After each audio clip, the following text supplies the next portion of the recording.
নমস্কার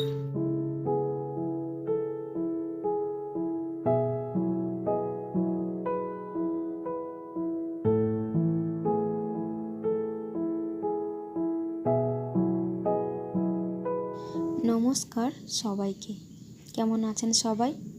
আশা করি আপনারা সবাই খুব ভালো আছেন। আজ রবিবার আর আমি এসেছি গিয়ে আমার বাবার বাড়িতে। গতকাল সন্ধেবেলায় আমি এখানে এসেছি। সকালে ঘুম থেকে ওঠার পর যখন ছাদের উপরে আসি তখন দেখি চারিদিকটা কুয়াশায় ঘেরা। খুব বেশি যদিও ছিল না, মোটামুটি ভালোই ছিল। আর এখানে ছাদের উপরে দেখতে পাই মা কয়েকটা লঙ্কা গাছ লাগিয়েছেন, তাই দেখি একটুখানি ক্যামেরা করে নিই।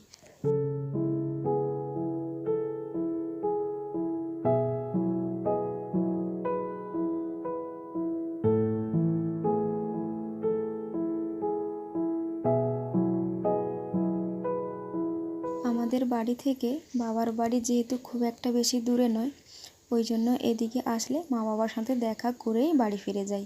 খুব একটা থাকা হয় না এখানে। বিয়ের পর এটা তৃতীয়বার বাবার বাড়িতে এসে থাকা। ওই একবার অষ্টমঙ্গলায় এসেছিলাম, তারপর মাঝখানে আর একবার এসেছি। অনেক দিন যেহেতু বাবার ঘরে আসা হয়নি, ওই জন্য মা ফোন করে বলেন 2 দিন এসে এখানে থেকে যাওয়ার জন্য। আর এখন যেহেতু অঘ্রাণ মাস চলছে, ওই জন্য মা বলেন শেষ বৃহস্পতিবারটা এখানে এসে থাকার জন্য।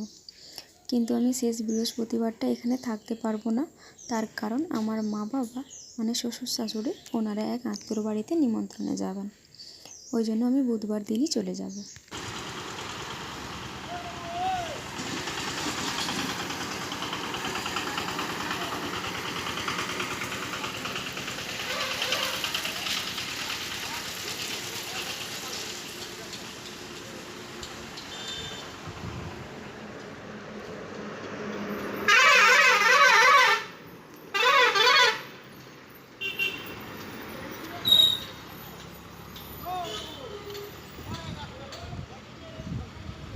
যাই হোক, চলুন এবার নিচে যাই। নিচে যখন যাচ্ছি বাবার বাড়িতে আমার রুমটা একটুখানি দেখাই।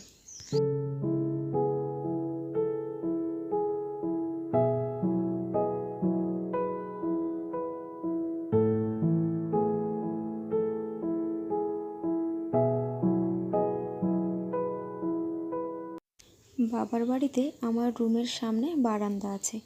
ওই বারান্দা থেকে রাস্তাটাকে এইভাবে দেখা যায়, তো ওইটাই আপনাদেরকে একটু দেখানোর চেষ্টা করছি। চলুন এবার ভেতরে যাই। এই যে এটা হচ্ছে আমার রুম, মানে বাবার বাড়িতে থাকা আমার রুম। এখানে এই যে ওয়ালে পেন্টিংটা দেখছেন, এটা আমার খুবই কাছের একজন বান্ধবী করে দিয়েছিল। মেদিনীপুরে যখন বিদ্যাসাগর ইউনিভার্সিটিতে মাস্টার্স করছিলাম তখনই ওর সাথে আলাপ হয়। ও না পেন্টিংয়ে দারুণ পারদর্শী ছিল, তাই ওকে আমার একটা পেন্টিং করে দিতে বলায় ও এই ফটোটাই আমার পোর্ট্রেট করে দিয়েছিল। যাই হোক, কথা বলতে বলতে আপনাদেরকে কিন্তু ওর নামটাই জানানো হয়নি। ওর নাম ছিল অর্পিতা। টাইটেলটা আমার এই মুহূর্তে মনে পড়ছে না, তাই নামটাই বললাম। আর ওয়ালে যে বাকি পেন্টিংগুলো দেখছেন ওইগুলো আমার নিজের হাতে আঁকা। তো যাই হোক, এটাই ছিল বাবার বাড়িতে থাকা আমার রুম। আপনাদের সবার আমার রুমটি কেমন লাগলো সেটা কমেন্টে অবশ্যই জানাবেন। রুমটা তো দেখালাম, চলুন একবার নিচে যাই। নিচে এখন মাঠের কাজ চলছে, ওই দেখে আমি একটুখানি ভিডিও করে নিই। নিচে যে এই সবুজগুলো দেখছেন এগুলো হচ্ছে কলমি শাক, মা লাগিয়েছেন। এই যে এত পরিমাণ শাক দেখছেন, এগুলো শুধু বাড়িতেই খাওয়া হয় না, বিক্রিও করা হয়। আবার অনেকে বাড়িতে এসে নিয়েও যান। যাই হোক, আজ তাহলে ভিডিওটা এখানেই শেষ করছি। সবাই ভালো থাকবেন, সুস্থ থাকবেন। ভিডিওটি কেমন লাগলো সেটা কমেন্টে অবশ্যই জানাবেন। আর ভালো লাগলে একটা লাইক করে দেবেন। ধন্যবাদ।